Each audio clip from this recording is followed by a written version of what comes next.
Hello, Egbert. Hey, How you JP. doing? I'm Good. fine, man. I'm fine. Yeah. Good.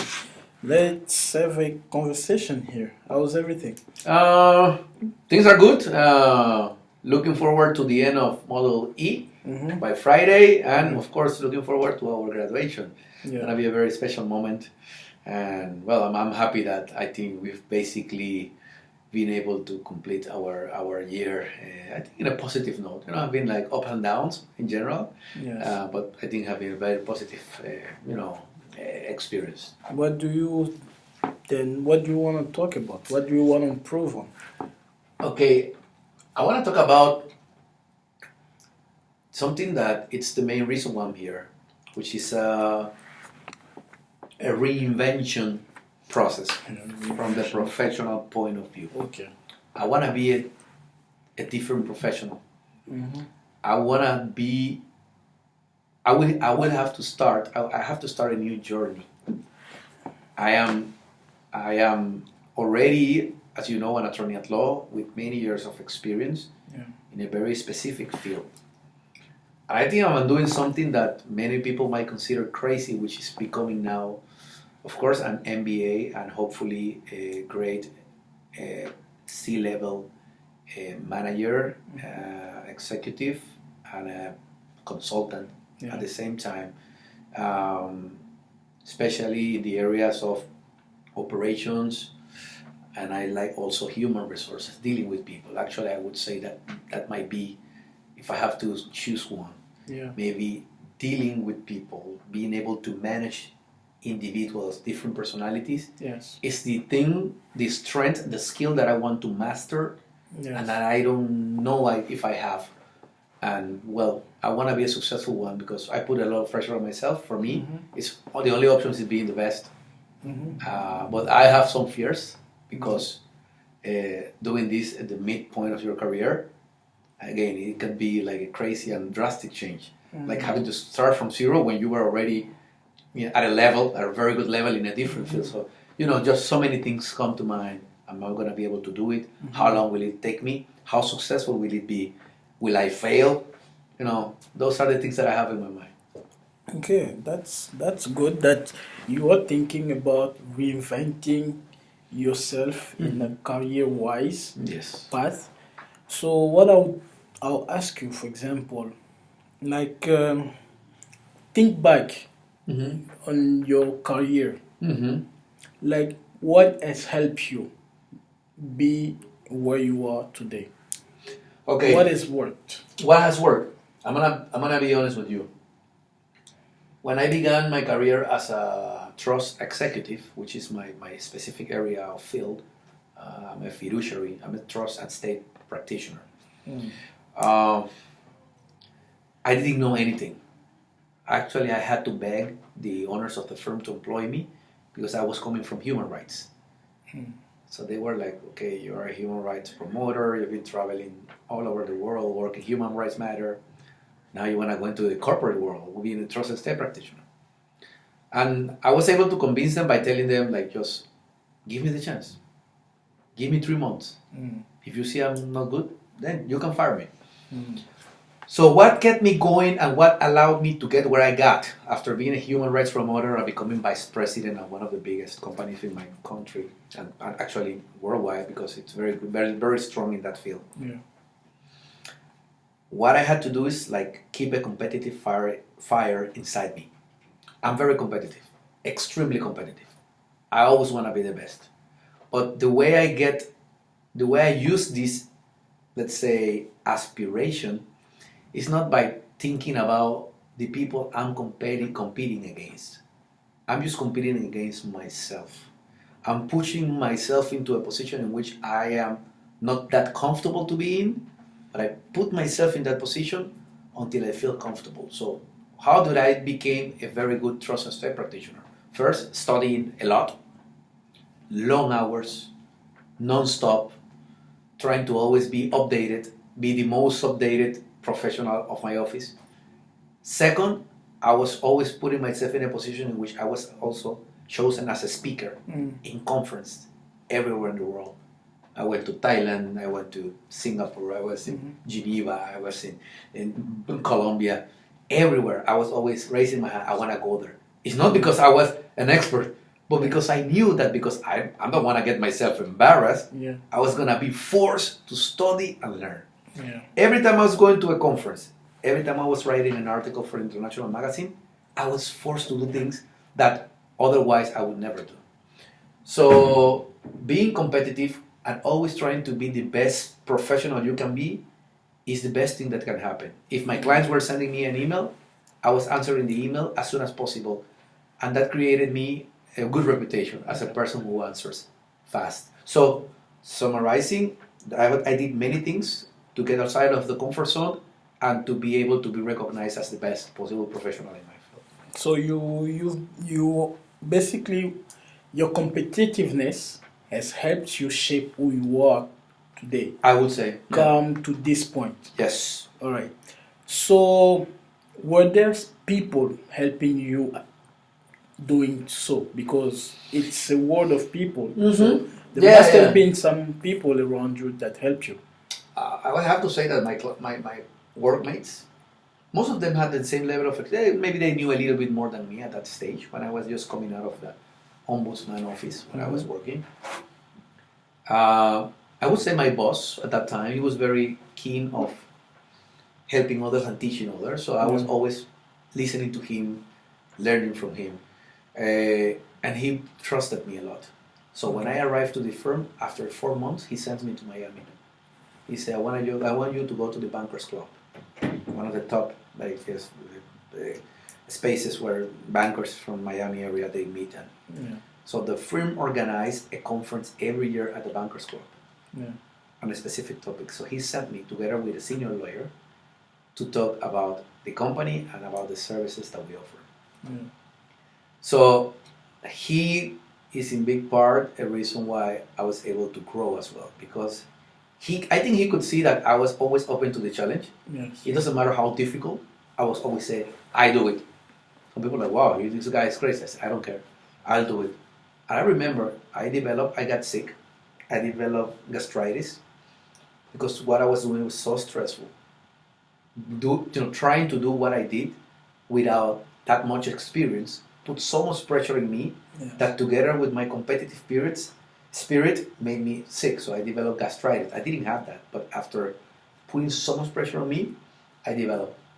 But the results were good because then, I was a headhunter, found me, and then they offered me to become vice president. So I was able to grow exponentially from the time I began to the time, last couple of years when, I was able to get to very good positions. So yes, my boss, I would say some of my teammates, they were always open and the healthy competition in general because they were also competing. They also wanted to be the best. I have my own strategy.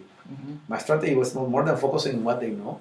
It's just putting myself, as I told you. So those were the persons who basically helped me to get with where I got. So your boss in the firm you were working for basically were like a stepping stone for you, was the one to whom was trusting you basically, even though he knew that you didn't know much, but he was trusting you. Yeah, do it. Go say, prove yourself. Why do you think that was beneficial to you? That was beneficial because it was in line with my beliefs, with my theory about this. I was trying to build a group of clients. I was trying to portfolio of clients. Yes. I was trying to build a portfolio of clients, and there were many other lawyers. Yeah. It was not only me. What I did is first letting them know that I knew. Okay, this guy is new, but he knows. I was very young back then, very young, younger than, of course, than I'm now. So that was against me. This guy is too young. Every time I was speaking, they were like, oh, he knows. He's too young, but he knows. So that was always the reasoning of them. Until they didn't care I looked young. They said, no, this is the guy.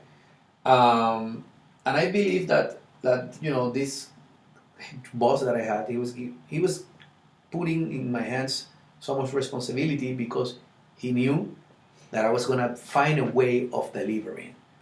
And when I realized, and I didn't think through it, I just I was just competing. Actually, I was permanently competing, even though nobody knew. I had my competition. I said, okay, everyone is answering in 2 days. I will answer in 1 day. Oh, everyone is answering 1 day. I will answer in 1 hour. So I was obsessed to build my space. So I built a reputation. We had like 47 offices in the world. And there was a moment in which I had like, just by myself, around 5 offices, 5 countries. Every business was coming, it was coming to me. That's why my assistants, I was the only lawyer who had 4 assistants. Everyone had 2. Why? Because I had a volume of work coming in. How? By showing that I knew, by working till late, by answering faster than everyone. My friends from like other lawyers, they never knew that I was competing against them. I was just doing it. So they were the clients were like, okay, but I have to wait this guy 2 days. This guy is answering like in an hour. He has an answer quickly. So that helped me to basically get where I got. But now I'm going back to 0. So how do you think coming from that experience will help you reinvent yourself, your career, professionally? I have to be honest. I know what I have to do to get where I want to go. Yes. Honestly. The thing is the pressures that I have now that I didn't have there. Then. Which is? There are many different. One, I have kids. Okay. Back then I was single. I was living in the happy life. All the money I was earning was to meet, buy cars, to go. I was traveling all around the world, having fun. But now my life changed. Yeah. I have more responsibilities. So this learning curve, it has a toll in your life. There are things that there is a process in which until you become somebody recognized and a referent in your field, things will be slow. How do I balance the responsibilities that I have with my kids with the desire that I have to grow? Because I think money is important. I heard somebody a few minutes ago talk about money. Yeah. Money is important. I agree with you. But what will get you the money will be the passion that you have for something and how contagious, how can you transpire that passion and others feel it and they want to be with you. It's like a mix of, it's the passion with the charisma. You can have passion for something, but you're like a vegetable, man. You are alive, but you are dead. People, I have learned that people like to work with you if they like what they feel when they are next to you. There are things that you make other people feel. We're not conscious about it. And not maybe everyone tells you that. But there are things that you generate in others. And that's your brand. That's like your business card. That's like your letter of presentation. That's who you are. So you have to work on that. It's not only about knowing a lot. Because knowing a lot is important. But from there to making money, there is a river that you have to cross. And in that river, you have all the people that you will be meeting, that you will come across in the development of your process, your developmental process, and how do you make them trust you? That's key. But yes, again, I have so many responsibilities now that I'm saying maybe I'm so crazy. I should just focus on doing what I know. I don't know.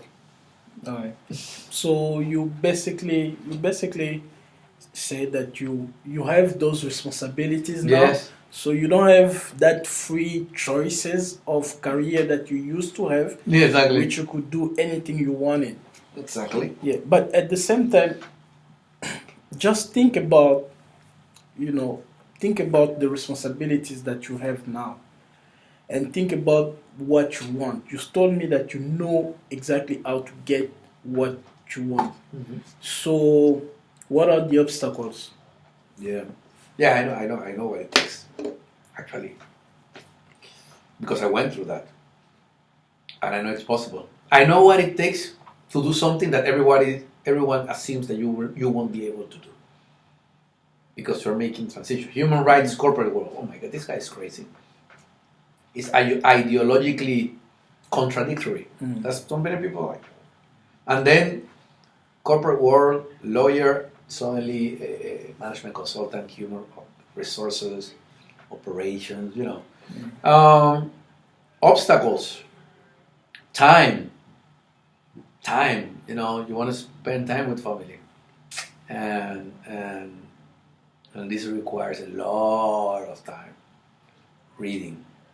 You know, I used to read every possible magazine. You know, every possible magazine. I didn't want to waste a second. And I used to travel. I used to be sent to trainings, for example. I don't know if I'm gonna be able to do that now. My company sent me to the Netherlands, for example, to study for a month. And I was the first lawyer ever to be sent to a training like that, which is very expensive. Again, I go back because I was always like, you know, showing that interest. So the obstacles are basically time, basically maybe resources, money. Because I don't know if I want to be working for a big company like that who has the money, so maybe I have to go on me. Also, you know, the older you get, the more you sometimes you overthink some stuff. You know, and overthinking can ruin your life. It's something that I always tell people, that overthinking, you just try to just not think too much on some stuff, because if I think too much about this, then it may say, okay, I finish the MBA and I go back to being a lawyer again. Because what the hell, are you crazy? But I believe that what I'm doing now will put me in position to survive when things change drastically in the world. Being a lawyer just by itself, in my opinion, it's not going to be enough. Now I need new abilities. I also love business analysis. I'm already studying that. To become a data scientist. I'm doing that online. It's very crazy. I tell my friends, like, what the? You? Because I've never been this, nobody knows me or recognizes me as a person strong in statistics. But I will do it. I love when they say, like, what? Yes. And I will do it just to shut up, you. Because, but it's a game. It's a game, and you don't have to say it. You have something inside that makes you try to prove wrong people. That's like a machine that moves you. It's like it's for a car, like, it's move you. I'm gonna prove you that I can do it. And I live on that. I live on that. So there are obstacles. They are gonna be tough. They are already tough. But I have to do that. I have to do it actually for my kids. I have to. Yeah. So, how are you feeling about the prospect of reinventing your career right now? Well, I'm 50% there, man. 50% was doing this, and I am 3 days away. Because even if I can make it to the graduation, I will still get my degree. So for me, Friday, I'm 3 days away to finishing what many people told me I was crazy for in attempting. I've been far from my kids for a long time, and there are two things: the emotional vulnerability and the intellectual vulnerability that you suffer while you are trying to reinvent yourself. And the intellectual vulnerability you suffer because you're trying to learn and do things that you haven't done ever in your life, and that at a later stage in your career, that I'm 20, maybe it's easier. But at this stage of my life, it's more difficult, the process. It's like if you have mold in your brain. You have to clean the mold and trying to be open, the growth mindset that we learn. So feeling that you won't be able to do it, it makes you feel that intellectual vulnerability. It's like, shit, can I do it? I'm sorry for my French. Can I really do it? And then the emotional vulnerability. You know what's been? I have my daughter and she tells me, like, did you abandon us? To listen that from her, that's like, she doesn't know, and she's very young, she's 5, but it's tough because she tells the neighbors, my father abandoned us. Because she doesn't, one day this guy just took some bags and he just left. That's difficult, and I try to remain strong, and yes, I think I survived. I'm 3 days away, but I tell you something, I'm not going to judge or value myself if I'm great or not, but I just tell you, it was the biggest challenge of my life, doing what I just did from September of last year till coming Friday. All right. So, looking forward to hearing about the change that will be coming after Friday. Yes, and I'm looking forward. And all of that. I'm looking forward to becoming more of a management guy, and Yeah. I already practiced 3 times with a company that I will be working for. Yeah. And they accepted me. They are embracing me. They are asking me where you're coming. The employees are like, I had a good connection with them, and that's positive because I'm gonna be the boss of everyone but the owner, of course. But so that's positive. I've had very good bonding with them, and man, I'm up to the challenge. Next round in my life, I'm ready for module L. I was telling some friends, what is module L? Yeah. The module of life. Exactly. I'm ready for module L and life after MBA, man. Awesome. All right. Thank you for your time. You're welcome.